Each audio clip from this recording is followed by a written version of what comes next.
നിന്റെ marital status എന്ന് പറഞ്ഞേ? എന്താ നോക്കണത്? അൺമാരീഡ്. എനിക്കറിയോ നിനക്ക് നാട്ടില് ഭാര്യയും പിള്ളേരൊക്കെ ഉണ്ടോന്നു. അതെന്താടി അങ്ങനെ ഒരു ടോക്ക്? ഇങ്ങനെയൊക്കെ അൺമാരീഡ് ആയിട്ട് നടന്നാ മതിയോ കൂട്ടുകാരാ? ഒരു കല്യാണമൊക്കെ കഴിക്കണ്ടേ? അതെ, അതിനെക്കുറിച്ച് തന്നെയാണ് ഞാനും ആലോചിക്കുന്നത്.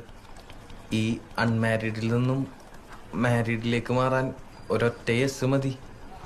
ആരുടെ? പെണ്ണിന്റെ അച്ഛൻ്റെയോ? അല്ല, പെൺകുട്ടിയുടെ. അതേത് പെണ്ണ്? ആ പെൺകുട്ടി ഇപ്പൊ എന്റെ തൊട്ടു മുമ്പിലിരുന്ന് എനിക്ക് CV റെഡിയാക്കി തന്നോണ്ടിരിക്കുക. ഓ ഐ സി.